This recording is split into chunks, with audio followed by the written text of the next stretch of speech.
ಎಲ್ಲರಿಗೂ ನಮಸ್ಕಾರ. I am Narasimhamurthy N, assistant professor of economics, government post grade college, Javagal, Hassan district. In this session, I would like to discuss on poverty and unemployment in India. ನೀವು last ಸೆಷನ್ನಲ್ಲಿ ರಾಷ್ಟ್ರೀಯ ಆದಾಯ ಮಾಪನ ಮಾಡುವಲ್ಲಿ ಎದುರಿಸಬೇಕಾದ ಸಮಸ್ಯೆಗಳ ಬಗ್ಗೆ ತಿಳಿದಿದ್ದೀರಿ.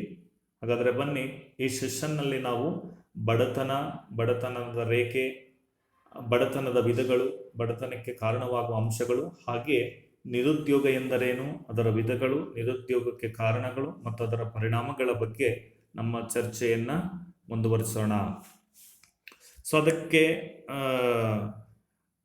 ಪೂರ್ವಭಾವಿಯಾಗಿ ಭಾರತದಲ್ಲಿರ್ತಕ್ಕಂಥ ಬಡತನದ ಪರಿಸ್ಥಿತಿಯನ್ನು ನಾವು ಒಂಚೂರು ಅವಲೋಕಿಸುವುದಾದರೆ, ಭಾರತದಲ್ಲಿ ಎಂತಹ ಬಡತನದ ಪರಿಸ್ಥಿತಿ ಇದೆ ಎನ್ನೋದಾದರೆ, ಒಂದು ಕಡೆ ಹೊಟ್ಟೆ ಬಿರಿಯಷ್ಟು ತಿಂದು ಕೊಬ್ಬಿರ್ತಕ್ಕಂಥ ಅಲ್ಪಸಂಖ್ಯೆ ಜನ ಒಂದು ಕಡೆಯಾದರೆ, ಮತ್ತೊಂದು ಕಡೆ ಒಂದೊತ್ತಿನ ಊಟಕ್ಕೂ ಗತಿಯಿಲ್ಲದ ಎಷ್ಟೋ ಕೋಟಿ ಜನ ಮತ್ತೊಂದು ಕಡೆ ಇರ್ತಾರೆ.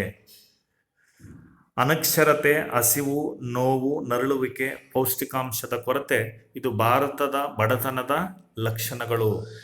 ಸ್ವಾತಂತ್ರ್ಯ ಬಂದು 75 ವರ್ಷ ಪೂರ್ಣಗೊಂಡಿದ್ದರೂ ಕೂಡ ಬಡತನ ಇಷ್ಟೊಂದು ಅಗಾಧ ಪ್ರಮಾಣದಲ್ಲಿರ್ತಕ್ಕಂಥದ್ದು ಆತಂಕದ ಅಂಶ ಅಂತೇಳಿ ಇದನ್ನು ನಾವು ಪರಿಗಣಿಸಬೇಕಾಗತ್ತೆ.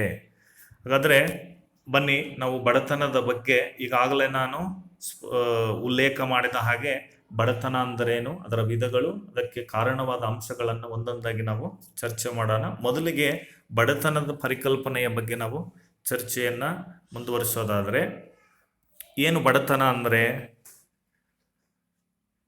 ಕನಿಷ್ಠ ಮೂಲಭೂತ ಅಗತ್ಯಗಳನ್ನು ಒದಗಿಸಿಕೊಳ್ಳಲಾರದ ಸ್ಥಿತಿಯನ್ನು ಬಡತನ ಎಂದು ಪರಿಗಣಿಸಲಾಗತ್ತೆ. ಏನು ಕನಿಷ್ಠ ಮೂಲಭೂತ ಅಗತ್ಯಗಳಂತಂದರೆ, ಈ ಮುಂಚೆ ಆಹಾರ, ವಸತಿ, ಬಟ್ಟೆ ಇವನ್ನ ಕನಿಷ್ಠ ಮೂಲಭೂತ ಅಗತ್ಯಗಳಂತೇಳಿ ಗುರುತಿಸ್ತಾ ಇದ್ರು.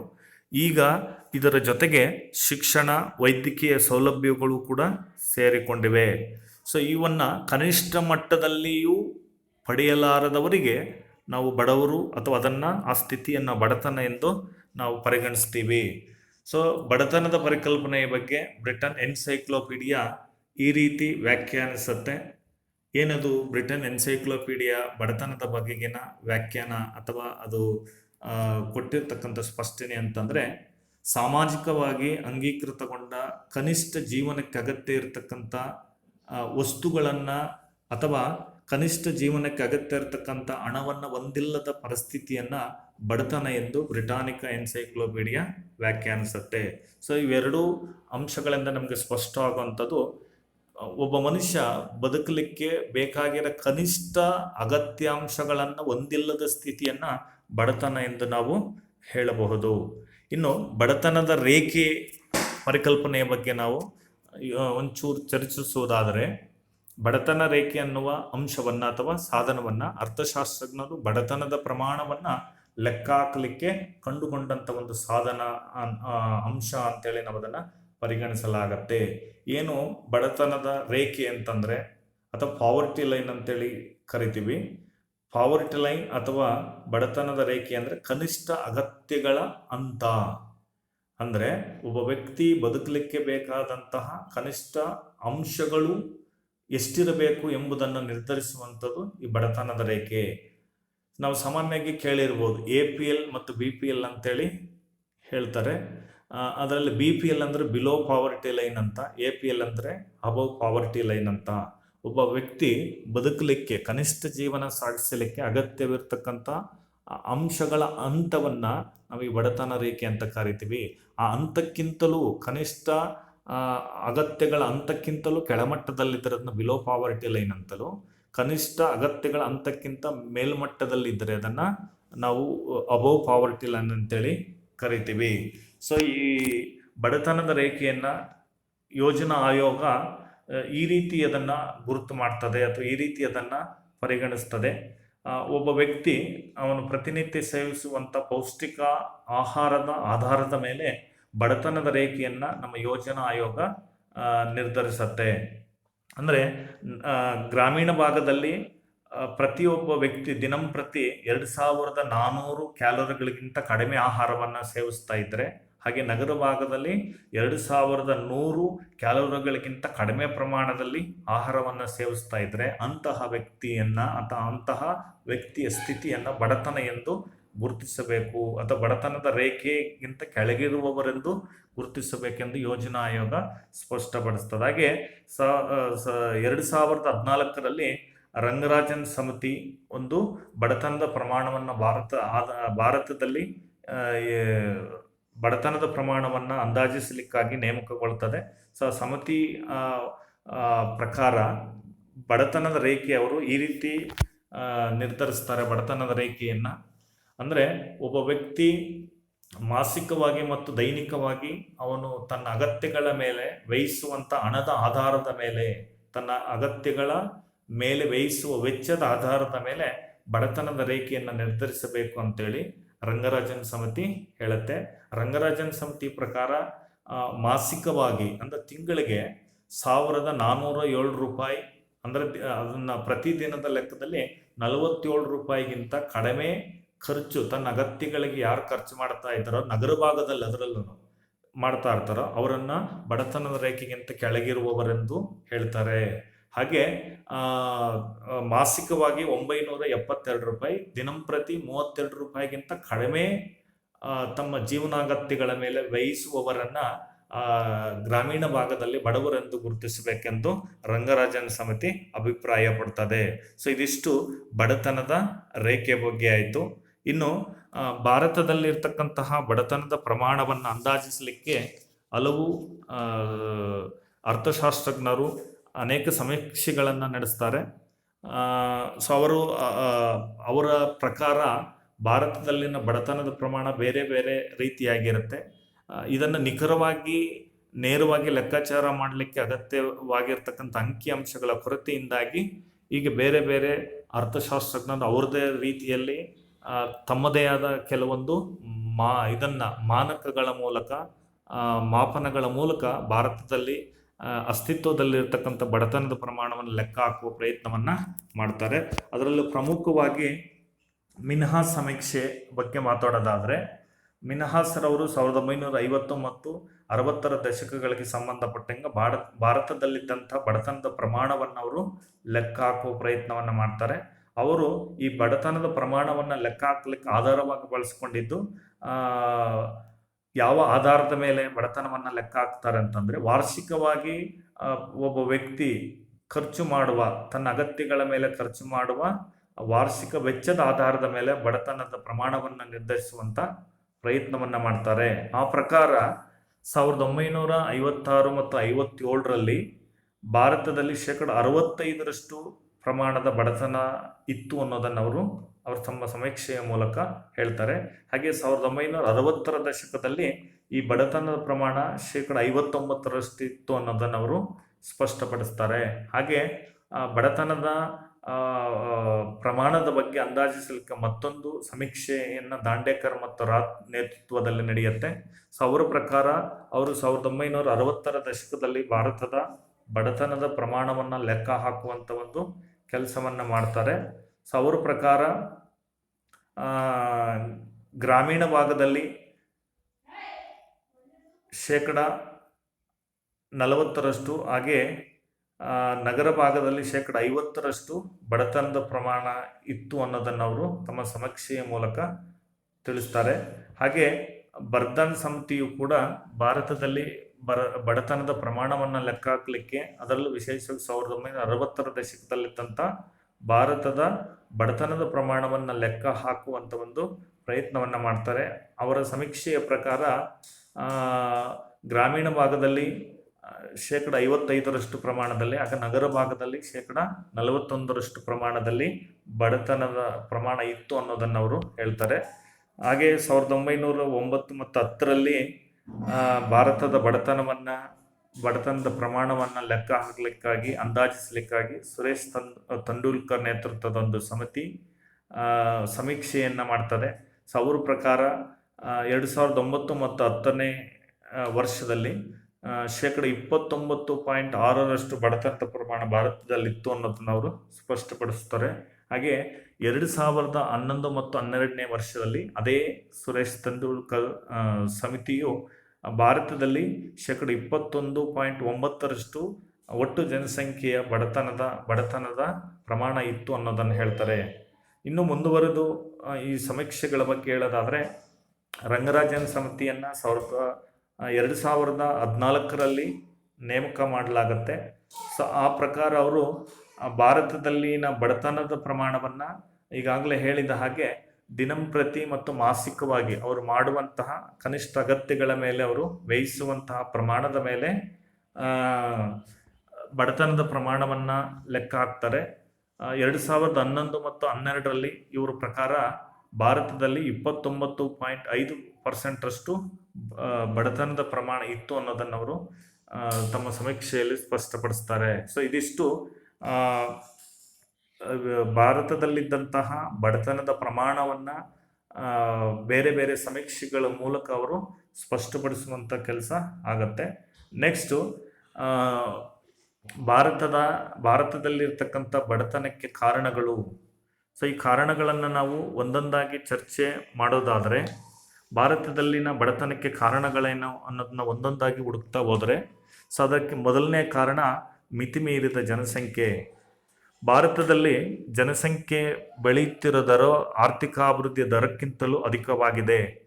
ಇದರಿಂದ ಜೀವನ ಮಟ್ಟದಲ್ಲಿ ಸುಧಾರಣೆಯಾಗುತ್ತಿಲ್ಲ. ಅಗಾಧ ಪ್ರಮಾಣದಲ್ಲಿ ಏರುತ್ತಿರುವ ಜನಸಂಖ್ಯೆ ತಲಾದಾಯ ಕಡಿಮೆಯಾಗುವಂತೆ ಮಾಡಿ ಬಡತನದ ಪ್ರಮಾಣವನ್ನು ಹೆಚ್ಚಿಸಿದೆ. ಸೊ ಇದು ಬಡತನಕ್ಕೆ ಮೊದಲನೇ ಕಾರಣ ಅಂತೇಳಿ ನಾವು ಗುರುತಿಸ್ಬೋದು. ಇನ್ನು ಬಡತನಕ್ಕೆ ಕಾರಣವಾಗಿರ್ತಕ್ಕಂಥ ಎರಡನೇ ಅಂಶದ ಕಡೆಗೆ ನಾವು ಹೋಗೋದಾದರೆ, ನಿರುದ್ಯೋಗ ಮತ್ತು ಅರೆ ಉದ್ಯೋಗ. ಇದು ಕೂಡ ಭಾರತದಲ್ಲಿ ಬಡತನ ಹೆಚ್ಚಾಗಲಿಕ್ಕೆ ಅಥವಾ ಭಾರತದಲ್ಲಿ ಬಡತನ ಇರಲಿಕ್ಕೆ ಕಾರಣ ಆಗಿರ್ತಕ್ಕಂಥ ಎರಡನೇ ಅಂಶ ಅಂತೇಳಿ ಇದನ್ನು ಗುರುತಿಸಲಾಗತ್ತೆ. ಹೇಗೆ ಅನ್ನೋದನ್ನು ನಾವು ನೋಡೋದಾದರೆ, ನಿರುದ್ಯೋಗ ಜಾಸ್ತಿ ಆದಂಗೆಲ್ಲ ಬಡತನ ಜಾಸ್ತಿ ಆಗತ್ತೆ. ಹಾಗೆ ಪ್ರತಿ ಯೋಜನಾವಧಿಯಲ್ಲೂ ಕೂಡ ನಿರುದ್ಯೋಗ ಹೆಚ್ಚುತ್ತಲೇ ಹೋಗುತ್ತೆ. ಯೋಜನಾವಧಿಯಲ್ಲಿ ನಿರುದ್ಯೋಗವನ್ನು ಕಡಿಮೆ ಮಾಡಲಿಕ್ಕಾಗಿ ಯೋಜನೆಗಳನ್ನು ಹಾಕ್ಕೊಂಡು ಅದು ಅನುಷ್ಠಾನ ಮಾಡುವಂಥ ಕೆಲಸ ಆಗುತ್ತೆ. ಆದರೆ ದುರದೃಷ್ಟವಶಾತ್ ಏನಾಗುತ್ತೆ ಅಂದರೆ, ಪ್ರತಿ ಯೋಜನಾವಧಿಯಲ್ಲೂ ಕೂಡ ನಿರುದ್ಯೋಗ ಜಾಸ್ತಿ ಆಗ್ತಾನೆ ಹೋಗ್ತದೆ. ಇದರ ಜೊತೆಗೆ ಅರೆ ಉದ್ಯೋಗ ಮತ್ತು ಮರೆಮಾಚಿದ ನಿರುದ್ಯೋಗವೂ ಕೂಡ ಇದರ ಜೊತೆಗೂಡ್ತದೆ. ಸೊ ಈ ನಿರುದ್ಯೋಗದ ಕಾರಣದಿಂದ ಭಾರತದಲ್ಲಿ ಬಡತನ ಹೆಚ್ಚುತ್ತಾ ಹೋಗುತ್ತೆ ಅನ್ನೋದನ್ನು ನಾವಿಲ್ಲಿ ಹೇಳಬಹುದು. ಹಾಗೆ ಬಡತನಕ್ಕೆ ಕಾರಣವಾಗಿರತಕ್ಕಂಥ ಮತ್ತೊಂದು ಅಂಶ ಅಂತಂದರೆ ಅದು ಬಂಡವಾಳದ ಕೊರತೆ. ಯಾವುದೇ ದೇಶದ ಅಭಿವೃದ್ಧಿಯ ಇಂಧನ ಅಂದರೆ ಬಂಡವಾಳದ ಕೊರತೆ ಅಭಿವೃದ್ಧಿಯನ್ನು ತಡೆಯುತ್ತೆ ಅಂತ ಹೇಳಬಹುದು. ಹಾಗಾಗಿ ಈ ಬಂಡವಾಳದ ಕೊರತೆಯಿಂದ ಭಾರತ ಹಿಂದುಳಿದಿದ್ದು ಅದು ಬಡತನಕ್ಕೆ ಕಾರಣವಾಗಿದೆ ಅನ್ನೋದನ್ನು ನಾವಿಲ್ಲಿ ಸ್ಪಷ್ಟಪಡಿಸಬಹುದು. ಹಾಗೆ ಮತ್ತೊಂದು ಬಡತನಕ್ಕೆ ಕಾರಣವಾಗಿರ್ತಕ್ಕಂಥ ಅಂಶವನ್ನು ನಾವು ವಿಶ್ಲೇಷಿಸುವುದಾದರೆ,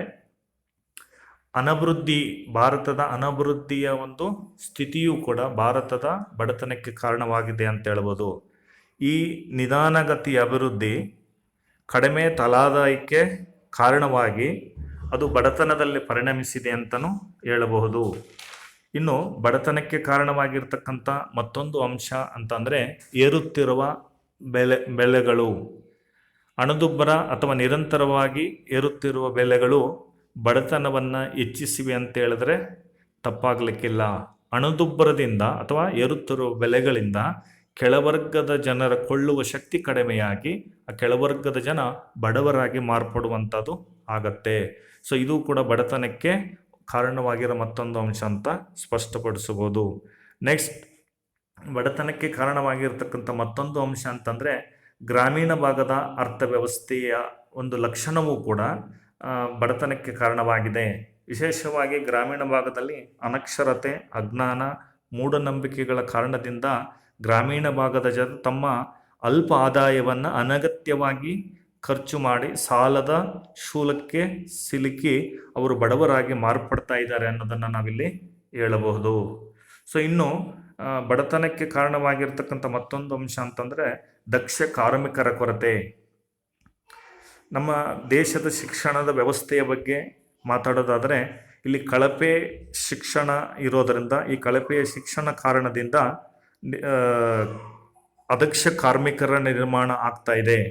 ಅದಕ್ಷ ಕಾರ್ಮಿಕರು ಸೂಕ್ತ ಉದ್ಯೋಗ ಇಲ್ಲದೆ ಬಡವರಾಗಿ ಮಾರ್ಪಡ್ತಾ ಇದ್ದಾರೆ ಅಂತ ಹೇಳಿದ್ರೆ ತಪ್ಪಾಗ್ಲಿಕ್ಕಿಲ್ಲ. ಹಾಗೆ ಬಡತನಕ್ಕೆ ಕಾರಣವಾಗಿರ್ತಕ್ಕಂಥ ಮತ್ತೊಂದು ಅಂಶ ಅಂತಂದರೆ ಉದ್ಯಮಶೀಲರ ಕೊರತೆ. ಯಾವುದೇ ದೇಶದ ಅಭಿವೃದ್ಧಿ ಹರಿಕಾರರೆಂದರೆ ಆ ದೇಶದ ಸಾಹಸ ಉದ್ಯಮಿಗಳು. ಅವರ ಕೊರತೆಯಿಂದ ಭಾರತ ಅಭಿವೃದ್ಧಿಯಾಗದೆ ಬಡತನದಲ್ಲೇ ಮುಂದುವರೆದಿದೆ ಅಂತಲೂ ಹೇಳ್ಬೋದು. ಇನ್ನು ಭಾರತದ ಬಡತನಕ್ಕೆ ಕಾರಣವಾಗಿರೋ ಮತ್ತೊಂದು ಪ್ರಮುಖ ಅಂಶ ಅಂತಂದರೆ ಕೈಗಾರಿಕೀಕರಣದ ಕೊರತೆ. ಕೈಗಾರಿಕೀಕರಣ ಅಂತಂದರೆ ಹೆಚ್ಚೆಚ್ಚು ಕೈಗಾರಿಕೆಗಳನ್ನು ಸ್ಥಾಪಿಸುವುದು. ಹೆಚ್ಚೆಚ್ಚು ಕೈಗಾರಿಕೆಗಳ ಸ್ಥಾಪನೆಯಿಂದ ಉದ್ಯೋಗ ಸೃಷ್ಟಿಯಾಗಿ ಆದಾಯ ಹೆಚ್ಚುತ್ತೆ, ಜೀವನ ಮಟ್ಟ ಸುಧಾರಿಸುತ್ತೆ. ಕೈಗಾರಿಕೆಗಳ ಸ್ಥಾಪನೆ ಕಡಿಮೆಯಾದರೆ ಬಡತನ ಮುಂದುವರಿಯುತ್ತೆ ಅಂತ ಹೇಳ್ಬೋದು. ಇನ್ನು ಬಡತನಕ್ಕೆ ಕಾರಣವಾಗಿರ್ತಕ್ಕಂಥ ಮತ್ತೊಂದು ಅಂಶ ಅಂತಂದರೆ ಸಂಪನ್ಮೂಲಗಳ ಅಸಮರ್ಪಕ ಬಳಕೆ. ನಮ್ಮ ದೇಶದಲ್ಲಿ ಯಥೇಚ್ಛವಾಗಿ ಸಂಪನ್ಮೂಲಗಳಿದ್ದರೂ ಕೂಡ ಅವನ್ನು ಸೂಕ್ತ ರೀತಿಯಲ್ಲಿ ಬಳಕೆ ಮಾಡಿ ಅಭಿವೃದ್ಧಿಯಾಗದೇ ಇರೋ ಕಾರಣ ಭಾರತದಲ್ಲಿ ಬಡತನ ಮುಂದುವರೆದಿದೆ ಅಂತಲೂ ಹೇಳ್ಬೋದು. ಇನ್ನು ಕೊನೆಯದಾಗಿ ಬಡತನಕ್ಕೆ ಕಾರಣವಾಗಿರ್ತಕ್ಕಂತಹ ಕೊನೆಯ ಅಂಶ ಅಂತಂದರೆ ಮೂಲಭೂತ ಸೌಲಭ್ಯಗಳ ಕೊರತೆ. ಸರ್ಕಾರ ಸಾಮಾನ್ಯವಾಗಿ ಮೂಲಭೂತ ಸೌಲಭ್ಯಗಳನ್ನು ಒದಗಿಸಬೇಕು. ಆದರೆ ಸರ್ಕಾರಕ್ಕೆ ಬಂಡವಾಳದ ಸಮಸ್ಯೆ ಇರೋದರಿಂದ ಮೂಲಭೂತ ಸೌಲಭ್ಯಗಳನ್ನು ಒದಗಿಸಲಿಕ್ಕೆ ಸಾಧ್ಯ ಆಗ್ತಾ ಇಲ್ಲ. ಇದರ ಪರಿಣಾಮ ಭಾರತದಲ್ಲಿ ಬಡತನ ವಿಜೃಂಭಿಸ್ತಾ ಇದೆ ಅನ್ನೋದು. ಇನ್ನು ಬಡತನದ ವಿಧಗಳ ಬಗ್ಗೆ ನಾವು ಚರ್ಚೆಯನ್ನು ಮಾಡೋದಾದರೆ ಬಡತನದಲ್ಲಿ 2 ವಿಧಗಳಿದ್ದಾವೆ. ಒಂದು ನಿರಪೇಕ್ಷ ಬಡತನ, ಇನ್ನೊಂದು ಸಾಪೇಕ್ಷ ಬಡತನ. Absolute poverty and relative poverty ಅಂತೇಳಿ ಕರಿತೀವಿ. ಏನಿದು ನಿರಪೇಕ್ಷ ಬಡತನ ಅಂತಂದರೆ ಕುಟುಂಬದ ಆದಾಯ ಕನಿಷ್ಠ ಜೀವನವನ್ನು ನಡೆಸುವುದಕ್ಕಿಂತಲೂ ಕೆಳಮಟ್ಟದಲ್ಲಿದ್ದರೆ ಅದನ್ನು ನಿರಪೇಕ್ಷ ಬಡತನ ಅಂತ ಕರಿತೀವಿ. ಇನ್ನು ಸಾಪೇಕ್ಷ ಬಡತನ ಅಂತಂದರೆ ಕನಿಷ್ಠ ಜೀವನ ನಡೆಸುವುದಕ್ಕೆ ಅಗತ್ಯವಿರುವ ಆದಾಯವಿರುತ್ತೆ, ಆದರೆ ಕನಿಷ್ಠಕ್ಕಿಂತ ಮೇಲ್ಮಟ್ಟದ ಜೀವನ ನಡೆಸಲು ಅಗತ್ಯವಿರುವ ಆದಾಯ ಇಲ್ಲದ ಸ್ಥಿತಿಯನ್ನು ನಾವು ನಿರಪೇಕ್ಷ ಬಡತನ ಅಂತೇಳಿ ಕರಿತೀವಿ. ಸೊ ಇದಿಷ್ಟು ಬಡತನದ ಬಗ್ಗೆ ಆಗತ್ತೆ. ಇನ್ನು ನಿರುದ್ಯೋಗದ ಬಗ್ಗೆ ಮಾತನಾಡೋದಾದರೆ ನಿರುದ್ಯೋಗ ಎಂದರೇನು, ನಿರುದ್ಯೋಗದ ವಿಧಗಳು, ನಿರುದ್ಯೋಗಕ್ಕೆ ಕಾರಣವಾಗುವ ಅಂಶಗಳು ಮತ್ತು ನಿರುದ್ಯೋಗವನ್ನು ನಿವಾರಿಸಲಿಕ್ಕೆ ಪರಿಹಾರ ಉಪಾಯಗಳು, ಇವುಗಳ ಬಗ್ಗೆ ನಾವು ಚರ್ಚೆಯನ್ನು ಮಾಡೋದಾದರೆ ಮೊದಲನೇದಾಗಿ ನಿರುದ್ಯೋಗ ಎಂದರೇನು ಅನ್ನೋದನ್ನು ನಾವು ತಿಳಿಯುವ ಪ್ರಯತ್ನವನ್ನು ಮಾಡೋಣ. ಏನು ನಿರುದ್ಯೋಗ ಅಂದರೆ ಕೆಲಸ ಮಾಡುವ ಸಾಮರ್ಥ್ಯ ಮತ್ತು ಮನಸ್ಸು ಎರಡೂ ಇದ್ದು ಜನರು ಯಾವುದೇ ಉತ್ಪಾದಕ ಚಟುವಟಿಕೆಗಳಲ್ಲಿ ಲಾಭದಾಯಕವಾಗಿ ಭಾಗಿಯಾಗದಿರುವ ಸನ್ನಿವೇಶವನ್ನು ನಿರುದ್ಯೋಗ ಅಂತೇಳಿ ಪರಿಗಣಿಸಲಾಗುತ್ತೆ. ಅಂದರೆ ಕೆಲಸ ಮಾಡುವ ಸಾಮರ್ಥ್ಯನೇ ಇದೆ, ಮನಸ್ಸು ಇದೆ, ಆದರೆ ಕೆಲಸ ಮಾಡಲಿಕ್ಕೆ ಕೆಲಸ ಸಿಗ್ತಾ ಇಲ್ಲ. ಸೊ ಇದನ್ನು ನಿರುದ್ಯೋಗದ ಸ್ಥಿತಿ ಅಂತೇಳಿ ನಾವು ಪರಿಗಣಿಸಲಾಗತ್ತೆ. ಇನ್ನು ಇದಿಷ್ಟು ನಿರುದ್ಯೋಗದ ಅರ್ಥದ ಬಗ್ಗೆ ಆಯಿತು. ನಿರುದ್ಯೋಗದ ವಿಧಗಳ ಬಗ್ಗೆ ನಾವು ಚರ್ಚೆ ಮಾಡೋದಾದರೆ ನಿರುದ್ಯೋಗದಲ್ಲಿ ಹಲವು ವಿಧಗಳಿದ್ದಾವೆ. ಅದರಲ್ಲಿ ಮೊದಲನೇದಾಗಿ ತೆರೆದ ನಿರುದ್ಯೋಗ ಅಥವಾ ಓಪನ್ ಅನ್ಎಂಪ್ಲಾಯ್ಮೆಂಟ್ ಅಂತೇಳಿ ಕರಿತೀವಿ. ಏನಿದು ತೆರೆದ ನಿರುದ್ಯೋಗ ಅಂತಂದರೆ ಬಹುದೊಡ್ಡ ಸಂಖ್ಯೆಯ ಶ್ರಮಬಲವು ನಿರಂತರ ಆದಾಯವನ್ನು ತಂದುಕೊಡುವ ಯಾವುದೇ ಕೆಲಸದ ಅವಕಾಶಗಳನ್ನು ಪಡೆಯದ ಸನ್ನಿವೇಶವನ್ನು ನಾವು ತೆರೆದ ನಿರುದ್ಯೋಗ ಅಂತೇಳಿ ಕರಿತೀವಿ. ಒಟ್ಟು ಶ್ರಮಬಲದಲ್ಲಿ ಅಂದರೆ ದೇಶದಲ್ಲಿರ್ತಕ್ಕಂಥ ಒಟ್ಟು ಉದ್ಯೋಗ ಮಾಡಲಿಕ್ಕೆ ಸಿದ್ಧರಿರುವ, ಉದ್ಯೋಗ ಮಾಡುವ ಸಾಮರ್ಥ್ಯವಿರುವ ಶ್ರಮಬಲದಲ್ಲಿ ಬಹುಸಂಖ್ಯಾತರಿಗೆ ಉದ್ಯೋಗ ಸಿಗದೇ ಇರತಕ್ಕಂಥ ಸ್ಥಿತಿಯನ್ನು ನಾವು ತೆರೆದ ನಿರುದ್ಯೋಗ ಅಂತೇಳಿ ಕರಿತೀವಿ. ಇನ್ನು ನಿರುದ್ಯೋಗದ ಎರಡನೇ ವಿಧಕ್ಕೆ ಬರೋದಾದರೆ ಅದು ಪ್ರಚ್ಛನ್ನ ನಿರುದ್ಯೋಗ ಅನ್ನೋದು. ಸೊ ಇದನ್ನು ಮಾರುವೇಷದ ನಿರುದ್ಯೋಗ ಅಥವಾ ಮರೆಮಾಚಿದ ನಿರುದ್ಯೋಗ ಅಂತೇಳಿ ಕರೆಯಲಾಗುತ್ತೆ. ಈ ವಿಧದ ಉದ್ಯೋಗ ಭಾರತದಲ್ಲಿ ಹೆಚ್ಚಿನ ಪ್ರಮಾಣದಲ್ಲಿ ಕಂಡುಬರುತ್ತೆ ಅಂತ ನಾವು ಹೇಳ್ಬೋದು. ಸೊ ಇದನ್ನು ನೋಡಲಿಕ್ಕೆ ಏನಿದು ಪ್ರಚ್ಛನ್ನ ನಿರುದ್ಯೋಗ ಅಥವಾ ಮಾರುವೇಷ ಮರೆಮಾಚಿದ ನಿರುದ್ಯೋಗ ಅಂತಂದರೆ ಇದನ್ನು ನೋಡಲಿಕ್ಕೆ ತಿಳಿಲಿಕ್ಕೆ ಸಾಧ್ಯವಿರದ ಒಂದು ಉದ್ಯೋಗ ಅಂತೇಳಿ ಅರ್ಥೈಸ್ಬೋದು. ಅಂದರೆ ಬೇರೆ ಅರ್ಥದಲ್ಲಿ ಹೇಳೋದಾದರೆ ಸೀಮಾಂತ ಉತ್ಪಾದಕತೆಯ ಕೊಡುಗೆ ಶೂನ್ಯಕ್ಕೆ ಸಮೀಪವಾಗಿರುವ ಸನ್ನಿವೇಶವನ್ನು ಅಥವಾ ಆ ಥರದ ಉದ್ಯೋಗದ ಸ್ಥಿತಿಯನ್ನು ನಾವು ಪ್ರಚ್ಛನ್ನ ನಿರುದ್ಯೋಗ ಅಂತೇಳಿ ಕರಿತೀವಿ. ಇನ್ನು ಮೂರನೇ ವಿಧದ ನಿರುದ್ಯೋಗದ ಬಗ್ಗೆ ನಾವು ಚರ್ಚಿಸುವುದಾದರೆ ಅರ್ಥವ್ಯವಸ್ಥೆಯಲ್ಲಿ ಅದರ ಹೆಸರು ಚಕ್ರೀಯ ನಿರುದ್ಯೋಗ ಎಂದು. ಇದು ಮೂರನೇ ನಿರುದ್ಯೋಗದ ವಿಧ. ಏನು ಚಕ್ರೀಯ ನಿರುದ್ಯೋಗ ಅಂತಂದರೆ, ಅರ್ಥವ್ಯವಸ್ಥೆಯಲ್ಲಿ ಆಗಾಗ್ಗೆ ಸಂಭವಿಸುವ ಆರ್ಥಿಕ ಆವರ್ತಗಳ ಫಲವಾಗಿ ನಿರ್ಮಾಣವಾಗುವಂತಹ ಉದ್ಯೋಗವನ್ನು ಚಕ್ರೀಯ ನಿರುದ್ಯೋಗ ಅಂತೇಳಿ ಕರಿತೀವಿ. ಒಂದು ಅರ್ಥವ್ಯವಸ್ಥೆಯಲ್ಲಿ ಆರ್ಥಿಕ ಆವರ್ತಗಳು ಅನ್ನುವುದು ಒಂದು ಸಾಮಾನ್ಯ ಸಂಗತಿ. ಆರ್ಥಿಕ ಆವರ್ತಗಳು ಯಾವ ರೀತಿ ಏರಿಳಿತಗಳಿಗೆ ಒಳಗಾಗುತ್ತೋ ಹಾಗೆ ಉದ್ಯೋಗದಲ್ಲೂ ಕೂಡ ಅದಕ್ಕೆ ಅನುಗುಣವಾಗಿ ಏರಿಳಿತಗಳು ಉಂಟಾಗುತ್ತೆ. ಆ ರೀತಿ ಆರ್ಥಿಕ ಏರಿಳಿತಗಳ ಕಾರಣವಾಗಿ ಅದರ ಫಲವಾಗಿ ನಿರ್ಮಾಣವಾಗುವ ನಿರುದ್ಯೋಗವನ್ನು ಚಕ್ರೀಯ ನಿರುದ್ಯೋಗ ಅಂತೇಳಿ ಕರಿತೀವಿ. ಇನ್ನು ನಾಲ್ಕನೇ ವಿಧದ ನಿರುದ್ಯೋಗದ ಬಗ್ಗೆ ಮಾತನಾಡೋದಾದರೆ ಅದು ಘರ್ಷಣಾತ್ಮಕ ನಿರುದ್ಯೋಗ. ಯಾವುದೇ ಒಂದು ದೇಶದಲ್ಲಿ ಅಭಿವೃದ್ಧಿ ಮುಂದುವರೆದಂತೆ ಅಲ್ಲಿ ಸುಧಾರಿತ ತಂತ್ರಜ್ಞಾನ ಆಧಾರಿತ ಯಂತ್ರೋಪಕರಣಗಳನ್ನು ಬಳಕೆ ಮಾಡಲಾಗುತ್ತೆ. ಹೀಗೆ ಸುಧಾರಿತ ತಂತ್ರಜ್ಞಾನಾಧಾರಿತ ಯಂತ್ರಗಳನ್ನು ಬಳಕೆ ಮಾಡುವ ಕಾರಣದಿಂದ ಆ ಸ್ಥಳದಲ್ಲಿ ಮೊದಲೇ ಕೆಲಸ ಮಾಡುತ್ತಾ ಇರ್ತಕ್ಕಂಥ ಶ್ರಮಬಲವು ಉದ್ಯೋಗವನ್ನು ಕಳ್ಕೊಂಡು ಸ್ಥಾನಪಲ್ಲಟಗೊಳ್ಳುತ್ತೆ. ಈ ರೀತಿ ಅಭಿವೃದ್ಧಿಯ ಕಾರಣದಿಂದ ಅಭಿವೃದ್ಧಿಯ ಸಂದರ್ಭದಲ್ಲಿ ನಾವು ಯಾಂತ್ರೀಕರಣವನ್ನು ಹೆಚ್ಚೆಚ್ಚಿಗೆ ಅಳವಡಿಕೆ ಮಾಡಿಕೊಳ್ಳೋದರಿಂದ ಯಾಂತ್ರೀಕರಣದ ಕಾರಣದಿಂದ ಉದ್ಯೋಗ ಕಳೆದುಕೊಂಡು ಹೊರಬರುವಂತಹ ಕಾರ್ಮಿಕರನ್ನು ನಾವು ಅವರ ಸ್ಥಿತಿಯನ್ನು ಘರ್ಷಣಾತ್ಮಕ ನಿರುದ್ಯೋಗ ಅಂತೇಳಿ ಕರಿತೀವಿ. ಇನ್ನು ಐದನೇ ನಿರುದ್ಯೋಗದ ಸ್ಥಿತಿಯನ್ನು ಅಥವಾ ಐದನೇ ನಿರುದ್ಯೋಗದ ವಿಧವನ್ನು ನಾವು ನೋಡೋದಾದರೆ ಅದು ರಚನಾತ್ಮಕ ನಿರುದ್ಯೋಗ ಎಂದು. ಈ ರಚನಾತ್ಮಕ ನಿರುದ್ಯೋಗ ಎಂತಂದರೆ ಅರ್ಥವ್ಯವಸ್ಥೆಯ ರಚನೆಯಲ್ಲಿರುವ ಕೆಲವು ದೋಷಗಳ ಕಾರಣದಿಂದ ನಿರುದ್ಯೋಗ ಸೃಷ್ಟಿಯಾದರೆ ಅದನ್ನು ರಚನಾತ್ಮಕ ನಿರುದ್ಯೋಗ ಅಂತೇಳಿ ಕರಿತೀವಿ. ಇನ್ನು ಕೊನೆಯದು ಮತ್ತು ಆರನೇ ನಿರುದ್ಯೋಗದ ವಿಧ ಅಂತಂದರೆ ಅರೆ ಉದ್ಯೋಗ.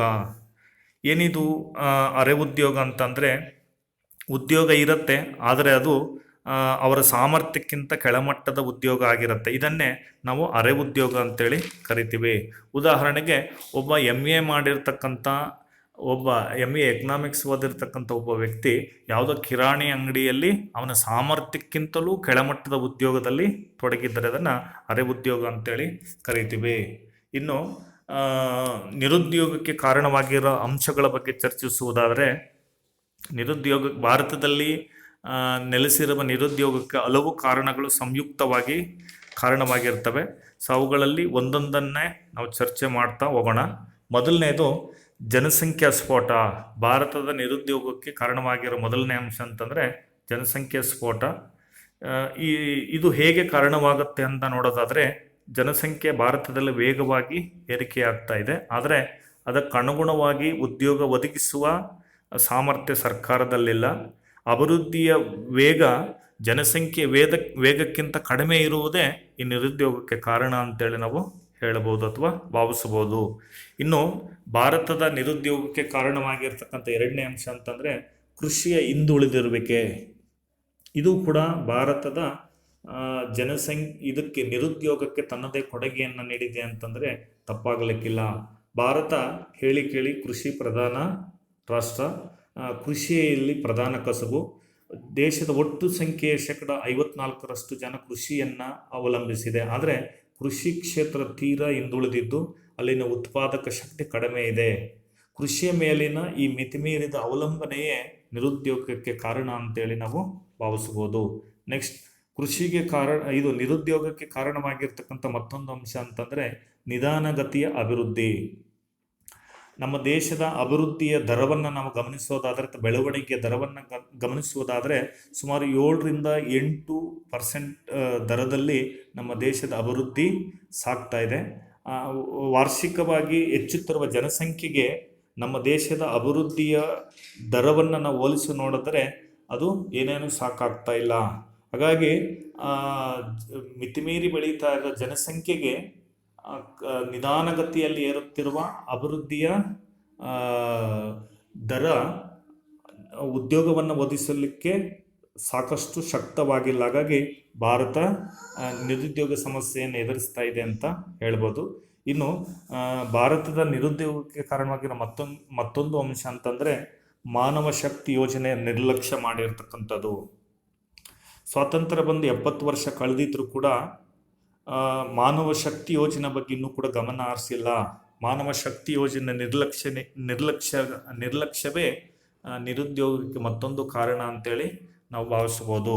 ಇದರ ಜೊತೆಗೆ ಭಾರತದ ನಿರುದ್ಯೋಗಕ್ಕೆ ತನ್ನದೇ ಆದ ಕೊಡುಗೆಯನ್ನು ಕೊಟ್ಟಿರ್ತಕ್ಕಂಥ ಮತ್ತೊಂದು ಅಂಶ ಅಂತಂದರೆ ಇಲ್ಲಿನ ದೋಷಪೂರಿತ ಶಿಕ್ಷಣ ಪದ್ಧತಿ. ಇಲ್ಲಿ ಭಾರತದ ಶಿಕ್ಷಣ ವ್ಯವಸ್ಥೆಯೇ ಮೂಲದಲ್ಲಿಯೇ ಕೂಡ ಅದು ದೋಷದಿಂದ ಕೂಡಿದೆ. ಅದು ಬರೀ ಕಾರಕೋಣರನ್ನು ಸೃಷ್ಟಿ ಮಾಡುವ ಶಿಕ್ಷಣ ಆಗಿರುತ್ತೆ ಬಿಟ್ಟರೆ ಅದು ಯಾವುದೇ ವೈಜ್ಞಾನಿಕ ಶಿಕ್ಷಣದ ಲಕ್ಷಣ ಅಲ್ಲಿ ಯಾವುದೇ ವೈಜ್ಞಾನಿಕ ಲಕ್ಷಣದ ಶಿಕ್ಷಣ ಅದಾಗಿಲ್ಲ. ಹಾಗಾಗಿ ಈ ವೈಜ್ಞಾನಿಕ ಶಿಕ್ಷಣದ ಅಭಾವದಿಂದ ಇಲ್ಲಿ ನಿರುದ್ಯೋಗ ನೆಲೆಸಿದೆ ಅನ್ನೋದನ್ನು ನಾವು ಹೇಳ್ಬೋದು. ಇದರ ಜೊತೆಗೆ ಭಾರತದ ನಿರುದ್ಯೋಗಕ್ಕೆ ಕಾರಣವಾಗಿರುವ ಮತ್ತೊಂದು ಅಂಶ ಅಂತಂದರೆ ಸಣ್ಣ ಮತ್ತು ಗೃಹ ಕೈಗಾರಿಕೆಗಳ ನಿರ್ಲಕ್ಷ್ಯ. ವ್ಯಾಪಕ ಪ್ರಮಾಣದಲ್ಲಿ ಬದಲಿ ಉದ್ಯೋಗ ಒದಗಿಸುವ ಸಾಮರ್ಥ್ಯ ಇರತಕ್ಕಂಥದ್ದು ಸಣ್ಣ ಮತ್ತು ಗೃಹ ಕೈಗಾರಿಕೆಗಳು. ಆದರೆ ಈ ಸಣ್ಣ ಮತ್ತು ಗೃಹ ಕೈಗಾರಿಕೆಗಳನ್ನು ಸರ್ಕಾರ ಸಂಪೂರ್ಣವಾಗಿ ನಿರ್ಲಕ್ಷಿಸಿದೆ. ಹಾಗಾಗಿ ಅದರ ಪರಿಣಾಮವೇ ನಿರುದ್ಯೋಗ ಇಲ್ಲಿ ಉಲ್ಬಣಗೊಳ್ಳಲಿಕ್ಕೆ ಕಾರಣವಾಗಿದೆ ಅಂತ ಹೇಳ್ಬೋದು. ಇನ್ನು ನಿರುದ್ಯೋಗಕ್ಕೆ ಕಾರಣವಾಗಿರತಕ್ಕಂಥದ್ದು ಮತ್ತೊಂದು ಅಂಶ ಅಂತಂದರೆ ಶ್ರಮದ ಅಚಲನೆ. ಈ ಶ್ರಮದ ಅಚಲನೆ ಅಂಶವೂ ಕೂಡ ನಿರುದ್ಯೋಗಕ್ಕೆ ತನ್ನದೇ ಆದ ಕೊಡುಗೆಯನ್ನು ನೀಡಿದೆ ಅಂದರೆ ತಪ್ಪಾಗಲಿಕ್ಕಿಲ್ಲ. ಇಲ್ಲಿನ ಜನ ಭಾಷೆ, ಧರ್ಮ, ಪ್ರದೇಶ, ಹವಾಗುಣ, ಆಚಾರ ವಿಚಾರ ಮುಂತಾದ ಅಂಶಗಳ ಕಾರಣದಿಂದ ಒಂದು ಕಡೆಯಿಂದ ಮತ್ತೊಂದು ಕಡೆಗೆ ಕಾರ್ಮಿಕರು ಚಲಿಸದೇ ಇರುವ ಕಾರಣದಿಂದ ನಿರುದ್ಯೋಗದ ಪ್ರಮಾಣ ಮತ್ತಷ್ಟು ಉಲ್ಬಣಗೊಂಡಿದೆ ಅನ್ನೋದನ್ನು ಕೂಡ ನಾವು ಹೇಳಬಹುದು. ಅದರ ಜೊತೆಗೆ ಭಾರತದ ನಿರುದ್ಯೋಗಕ್ಕೆ ಕಾರಣವಾಗಿರ್ತಕ್ಕಂಥ ಮತ್ತೊಂದು ಅಂಶ ಅಂತಂದರೆ ಅಸಮರ್ಪಕ ತಂತ್ರಜ್ಞಾನ. ಭಾರತದಲ್ಲಿ ನಾವು ಯಾವುದೇ ದೇಶದಲ್ಲಿ ಉತ್ಪಾದಕ ಚಟುವಟಿಕೆಗಳನ್ನು ನಿರ್ವಹಿಸಬೇಕಾದ್ರೆ ನಾವು ಆ ದೇಶದ ಇದಕ್ಕೆ ಸೂಕ್ತವಾದ ತಂತ್ರಜ್ಞಾನವನ್ನು ಅಳವಡಿಸ್ಕೋಬೇಕಾಗತ್ತೆ. ಭಾರತದ ಇದಕ್ಕೆ ಸರಿಹೊಂದುವಂಥ ಒಂದು ತಂತ್ರಜ್ಞಾನ ಅಂತಂದರೆ ಶ್ರಮಸಾಂದ್ರ ತಂತ್ರಜ್ಞಾನ. ಆದರೆ ಅಭಿವೃದ್ಧಿ ಹೆಸರಿನಲ್ಲಿ ಭಾರತ ಏನು ಮಾಡ್ತಾ ಇದೆ, ಬಂಡವಾಳ ಸಾಂದ್ರ ತಂತ್ರಜ್ಞಾನವನ್ನು ಅಳವಡಿಸಿಕೊಂಡು ಶ್ರಮ ಸಾಂದ್ರ ತಂತ್ರಜ್ಞಾನ ನಿರ್ಲಕ್ಷ್ಯಕ್ಕೆ ಒಳಪಡಿಸಿರುವುದೂ ಕೂಡ ಭಾರತದ ನಿರುದ್ಯೋಗಕ್ಕೆ ಮತ್ತೊಂದು ಕಾರಣ ಅಂತ ಹೇಳ್ಬೋದು. ಇದರ ಜೊತೆಗೆ ಬಂಡವಾಳದ ಕೊರತೆಯೂ ಕೂಡ ಭಾರತದ ನಿರುದ್ಯೋಗಕ್ಕೆ ಕಾರಣವಾಗಿರೋ ಮತ್ತೊಂದು ಅಂಶ ಅಂತ ಹೇಳ್ಬೋದು. ಬಂಡವಾಳದ ಕೊರತೆಯಿಂದ ಸರ್ಕಾರ ಏನು ಮಾಡ್ತದೆ, ಹೊಸ ಕೈಗಾರಿಕೆಗಳನ್ನು ಸ್ಥಾಪನೆ ಮಾಡಲಿಕ್ಕೆ ಮುಂದಾಗ್ತಾ ಇಲ್ಲ. ಹೆಚ್ಚೆಚ್ಚು ಕೈಗಾರಿಕೆಗಳನ್ನು ಸ್ಥಾಪನೆ ಮಾಡೋದರಿಂದ ಹೆಚ್ಚೆಚ್ಚು ಉದ್ಯೋಗಗಳನ್ನು ಸೃಷ್ಟಿ ಮಾಡಲಿಕ್ಕೆ ಅವಕಾಶ ಇರುತ್ತೆ. ಆದರೆ ಬಂಡವಾಳದ ಕೊರತೆ ಇರೋ ಕಾರಣ ನಾವು ಹೆಚ್ಚು ಕೈಗಾರಿಕೀಕರಣಕ್ಕೆ ಆಸಕ್ತಿಯನ್ನು ಅಥವಾ ಹೆಚ್ಚು ಕೈಗಾರಿಕೀಕರಣಕ್ಕೆ ನಾವು ಒತ್ತು ಕೊಡಲಿಕ್ಕೆ ಸಾಧ್ಯವಾಗ್ತಾ ಇಲ್ಲ. ಆ ಕಾರಣದಿಂದಲೂ ಕೂಡ ಇಲ್ಲಿ ನಿರುದ್ಯೋಗ ಪ್ರಮಾಣ ಜಾಸ್ತಿ ಇದೆ ಅಂತ ಹೇಳ್ಬೋದು. ಸೊ ಇನ್ನು ಭಾರತದಲ್ಲಿರ್ತಕ್ಕಂಥ ನಿರುದ್ಯೋಗಕ್ಕೆ ಏನು ಪರಿಹಾರಗಳು ಅಂತ ನೋಡೋದಾದರೆ, ಭಾರತದ ನಿರುದ್ಯೋಗಕ್ಕೆ ಕೆಲವೊಂದು ಪರಿಹಾರೋಪಾಯಗಳನ್ನು ಕೂಡ ನಾವು ಸೂಚಿಸ್ಬೋದು. ಸೊ ಅದರಲ್ಲಿ ಮೊದಲನೇದು ಕೃಷಿ ಆಧುನೀಕರಣ. ಭಾರತದ ಬಹುಸಂಖ್ಯಾತ ಜನ ಕೃಷಿಯ ಮೇಲೆ ಅವಲಂಬನೆಯನ್ನು ಮಾಡಿದ್ದಾರೆ. ಆ ಕಾರಣಕ್ಕೆ ಕೃಷಿಯನ್ನು ಸುಧಾರಿಸುವುದರಿಂದ ಅದರ ಮೇಲೆ ಅವಲಂಬಿತರಾದ ಜನರ ಸ್ಥಿತಿಯು ಸುಧಾರಿಸಿ ಅವರಿಗೆ ಉದ್ಯೋಗ ಸೃಷ್ಟಿಯಾಗುವ ಸಾಧ್ಯತೆ ಇರ್ತದೆ. ಅದರ ಜೊತೆಗೆ ಮತ್ತೊಂದು ನಿರುದ್ಯೋಗವನ್ನು ನಿವಾರಿಸಲಿಕ್ಕಿರ್ತಕ್ಕಂಥ ಪರಿಹಾರ ಉಪಾಯ ಅಂತಂದರೆ ಜನಸಂಖ್ಯಾ ನಿಯಂತ್ರಣ. ಸೊ ಇಲ್ಲಿ ದೇಶದ ಅಭಿವೃದ್ಧಿಯ ವೇಗಕ್ಕಿಂತಲೂ ಇನ್ನು ಮತ್ತಷ್ಟು ವೇಗವಾಗಿ ಬೆಳೀತಾ ಇರ್ತಕ್ಕಂಥದ್ದು, ವೇಗವಾಗಿ ಚಲಿಸ್ತಾ ಇರ್ತಕ್ಕಂಥದ್ದು ಭಾರತ ಜನಸಂಖ್ಯೆಯ ವೇಗ. ಈ ದೇಶದ ಅಭಿವೃದ್ಧಿಯ ದರಕ್ಕಿಂತಲೂ ಜನಸಂಖ್ಯೆಯ ಬೆಳವಣಿಗೆಯ ದರವನ್ನು ಇಳಿಸೋದರಿಂದ ನಾವು ನಿರುದ್ಯೋಗ ಸಮಸ್ಯೆಗೆ ಪರಿಹಾರವನ್ನು ಕಂಡುಕೋಬೋದು. ಹಾಗೆ ನಿರುದ್ಯೋಗಕ್ಕೆ ಪರಿಹಾರವನ್ನು ಕಂಡುಕೊಳ್ಳಲಿಕ್ಕಿರ್ತಕ್ಕಂಥ ಮತ್ತೊಂದು ಪರಿಹಾರ ಉಪಾಯ ಅಂತಂದರೆ ಕೃಷಿಯೇತರ ಗ್ರಾಮೀಣ ಕಸುಬುಗಳಿಗೆ ಹೆಚ್ಚು ಒತ್ತನ್ನು ಕೊಡುವಂಥದ್ದು. ಕೃಷಿ ಲಾಭದಾಯಕ ಉದ್ಯಮವಲ್ಲ ಅನ್ನೋದು ನಮಗೆಲ್ಲರಿಗೂ ಗೊತ್ತಿದೆ. ಕೃಷಿಯನ್ನು ಕೃಷಿಯ ಮೇಲಿನ ವಿಪರೀತ ಅವಲಂಬನೆಯನ್ನು ತಪ್ಪಿಸಲಿಕ್ಕೆ ಗ್ರಾಮೀಣ ಭಾಗದಲ್ಲಿ ಕೃಷಿಯೇತರ ಕಸುಬುಗಳಿಗೆ ಒತ್ತನ್ನು ಕೊಡೋದರಿಂದ ಕೃಷಿಯ ಮೇಲಿನ ಅವಲಂಬನೆಯನ್ನು ನಾವು ವರ್ಗಾವಣೆ ಅಥವಾ ಸ್ಥಾನಪಲ್ಲಟ ಮಾಡಿ ಕೃಷಿಯನ್ನು ಲಾಭದಾಯಕ ಉದ್ಯಮವಾಗಿ ಮಾರ್ಪಡಿಸಬಹುದು. ಆ ಕೃಷಿಯಲ್ಲಿ ಹೆಚ್ಚುವರಿ ಅವಲಂಬನೆಯಾಗಿರ್ತಕ್ಕಂಥ ಜನರಿಗೂ ಕೂಡ ಹೊಸ ಕ್ಷೇತ್ರದಲ್ಲಿ ಅವರಿಗೆ ಉದ್ಯೋಗಗಳನ್ನು ಒದಗಿಸಿಕೊಟ್ಟಂಗೂ ಆಗತ್ತೆ. ಸೊ ಅದರ ಜೊತೆಗೆ ಕೈಗಾರಿಕೀಕರಣದಿಂದಲೂ ಕೂಡ ಭಾರತದ ನಿರುದ್ಯೋಗಕ್ಕೆ ನಾವು ಪರಿಹಾರೋಪಾಯವನ್ನು ಕಂಡುಕೋಬೋದು. ಹೆಚ್ಚೆಚ್ಚು ಕೈಗಾರಿಕೆಗಳನ್ನು ಸ್ಥಾಪಿಸುವುದರಿಂದ ಹೆಚ್ಚೆಚ್ಚು ಉದ್ಯೋಗಗಳಿಗೆ ಅವಕಾಶ ಇರೋದರಿಂದ ಕೈಗಾರಿಕೀಕರಣಕ್ಕೆ ಹೆಚ್ಚು ಒತ್ತು ಕೊಡೋದರಿಂದ ನಿರುದ್ಯೋಗವನ್ನು ನಿವಾರಿಸಲಿಕ್ಕೆ ಅವಕಾಶ ಇದೆ ಅಂತ ಹೇಳ್ಬೋದು. ಹಾಗೆ ಮತ್ತೊಂದು ನಿರುದ್ಯೋಗದ ಪರಿಹಾರೋಪಾಯ ಅಂತಂದರೆ ಸೂಕ್ಷ್ಮ ಶಿಕ್ಷಣ ಪದ್ಧತಿಯನ್ನು ಅಳವಡಿಸಿಕೊಳ್ಳುವಂಥದ್ದು. ಈಗಾಗಲೇ ನಾವು ಚರ್ಚೆ ಮಾಡಿದ ಹಾಗೆ ಭಾರತದಲ್ಲಿ ದೋಷಪೂರಿತ ಶಿಕ್ಷಣ ವ್ಯವಸ್ಥೆ ಇದೆ, ಕಳಪೆ ಗುಣಮಟ್ಟದಿಂದ ಕೂಡಿದ ಶಿಕ್ಷಣ ವ್ಯವಸ್ಥೆ ಇದೆ. ಇಲ್ಲಿರ್ತಕ್ಕಂಥ ಶಿಕ್ಷಣ ವ್ಯವಸ್ಥೆ ಕೇವಲ ಕಾರುಕೂನರನ್ನು ಸೃಷ್ಟಿ ಮಾಡುವ ಶಿಕ್ಷಣ ವ್ಯವಸ್ಥೆಯೇ ಹೊರತು ವಿಜ್ಞಾನಿಗಳನ್ನು ತಂತ್ರಜ್ಞಾನಿಗಳನ್ನು ಸೃಷ್ಟಿಸುವಂಥ ಶಿಕ್ಷಣ ಪದ್ಧತಿ ಇಲ್ಲಿಲ್ಲ. ಹಾಗಾಗಿ ಆ ರೀತಿ ವೈಜ್ಞಾನಿಕ ನೆಲೆಗಟ್ಟಿನಿಂದ ಕೂಡಿದ ವೈಜ್ಞಾನಿಕ ಚಿಂತನೆಗಳಿಂದ ಕೂಡಿದ ಶಿಕ್ಷಣ ಪದ್ಧತಿಯನ್ನು ಇಲ್ಲಿ ಅಳವಡಿಸಿಕೊಳ್ಳೋದರಿಂದ ನಿರುದ್ಯೋಗಕ್ಕೆ ಪರಿಹಾರವನ್ನು ಕಂಡುಕೋಬೋದು. ಇದರ ಜೊತೆಗೆ ಸ್ವಯಂ ಉದ್ಯೋಗಕ್ಕೆ ಪ್ರೋತ್ಸಾಹ ಕೊಡೋದ್ರ ಮೂಲಕವೂ ಕೂಡ ನಿರುದ್ಯೋಗ ಸಮಸ್ಯೆಗೆ ನಿವಾರಣೆಯನ್ನು ಅಥವಾ ಸಮಸ್ಯೆಯ ಪರಿಹಾರೋಪಾಯವನ್ನು ನಾವು ಕಂಡುಕೋಬೋದು. ಅಂದರೆ ಎಲ್ಲರಿಗೂ ಕೂಡ ಸರ್ಕಾರವೇ ಉದ್ಯೋಗವನ್ನು ಕೊಡಲಿಕ್ಕೆ ಸಾಧ್ಯವಾಗುವುದಿಲ್ಲ. ಹಾಗಾಗಿ ಸರ್ಕಾರ ಸಾಧ್ಯ ಆದಷ್ಟು ಸ್ವಯಂ ಉದ್ಯೋಗಕ್ಕೆ, ಸ್ವಂತ ಉದ್ಯೋಗಕ್ಕೆ ಉತ್ತೇಜನವನ್ನು ಕೊಡುವ ರೀತಿಯಲ್ಲಿ ಕಾರ್ಯಕ್ರಮಗಳನ್ನು ಹಾಕ್ಕೊಂಡು ಆ ಮೂಲಕ ನಿರುದ್ಯೋಗ ಸಮಸ್ಯೆಗೆ ಪರಿಹಾರವನ್ನು ಕಂಡುಕೊಳ್ಳಲಿಕ್ಕೂ ಅವಕಾಶ ಇದೆ. ನೆಕ್ಸ್ಟ್, ನಿರುದ್ಯೋಗ ನಿವಾರಣೆಗೆ ಇರತಕ್ಕಂಥ ಮತ್ತೊಂದು ಪರಿಹಾರೋಪಾಯ ಅಂತಂದರೆ ವಿದೇಶ ನೇರ ಹೂಡಿಕೆ. ಅಂದರೆ ಬೇರೆ ದೇಶಗಳಿಂದ ನಮ್ಮಲ್ಲಿ ಬಂಡವಾಳದ ಕೊರತೆ ಇದೆ, ಅದು ಜಗಜ್ಜಾಹೀರು. ಸೊ ಅದನ್ನು ನಮ್ಮಲ್ಲಿ ಬಂಡವಾಳದ ಕೊರತೆ ಇರೋದ್ರೆ ಅದನ್ನು ಬೇರೆ ಮೂಲಗಳಿಂದ ತರಿಸಿಕೊಳ್ಳುವಂಥ ಒಂದು ಪ್ರಯತ್ನವನ್ನು ಮಾಡಬೇಕಾಗತ್ತೆ. ಹಾಗಾಗಿ ವಿದೇಶಿಗಳಿಂದ ನೇರ ಹೂಡಿಕೆಗೆ ಸೂಕ್ತ ವಾತಾವರಣವನ್ನು ಒದಗಿಸುವುದರ ಮೂಲಕ ಇಲ್ಲಿ ಹೆಚ್ಚು ಉತ್ಪಾದಕ ಚಟುವಟಿಕೆಗಳಿಗೆ ಅವಕಾಶ ಕೊಟ್ಟು ಆ ಮೂಲಕ ನಿರುದ್ಯೋಗವನ್ನು ಹೋಗಲಾಡಿಸುವ ಅಂಶಕ್ಕೆ ಒತ್ತು ನೀಡೋದರಿಂದ ನಿರುದ್ಯೋಗವನ್ನು ನಿವಾರಣೆ ಮಾಡಲಿಕ್ಕೆ ಅವಕಾಶ ಇದೆ ಅಂತ ಹೇಳ್ಬೋದು. ನೆಕ್ಸ್ಟ್, ಸೂಕ್ತ ಮಾನವ ಶಕ್ತಿ ಯೋಜನೆಯನ್ನು ರೂಪಿಸುವುದರಿಂದ ಕೂಡ ನಿರುದ್ಯೋಗಕ್ಕೆ ಪರಿಹಾರೋಪಾಯವನ್ನು ನಾವು ಕಂಡುಕೋಬೋದು ಅಂತ ಹೇಳ್ಬೋದು. ಅದರ ಜೊತೆಗೆ ಹೆಚ್ಚೆಚ್ಚು ಬಂಡವಾಳ ಸಂಚಯನಕ್ಕೆ ಅವಕಾಶವನ್ನು ಒದಗಿಸುವುದರಿಂದಲೂ ಕೂಡ ನಾವು ನಿರುದ್ಯೋಗಕ್ಕೆ ಪರಿಹಾರೋಪಾಯವನ್ನು ಕಂಡುಕೋಬೋದು ಅನ್ನೋದನ್ನು ನಾವಿಲ್ಲಿ ಇದಿಷ್ಟು ಬಡತನದ ಅರ್ಥ, ಬಡತನದ ವಿಧಗಳು, ಬಡತನಕ್ಕೆ ಕಾರಣವಾಗಿರೋ ಅಂಶಗಳು, ನಿರುದ್ಯೋಗ ಎಂದರೇನು, ನಿರುದ್ಯೋಗದ ವಿಧಗಳು, ನಿರುದ್ಯೋಗಕ್ಕೆ ಕಾರಣವಾಗಿರುವ ಅಂಶಗಳು, ಜೊತೆಗೆ ನಿರುದ್ಯೋಗಕ್ಕೆ ಪರಿಹಾರೋಪಾಯಗಳು ಬಗ್ಗೆ ಇದುವರೆಗೂ ನಾವು ಈ ಸೆಷನ್ನಲ್ಲಿ ಚರ್ಚೆ ಮಾಡಿದ್ದೀವಿ. ಸೊ ಇಲ್ಲಿಗೆ ಇದನ್ನು ಮುಗಿಸ್ತಾ ಇದ್ದೀನಿ.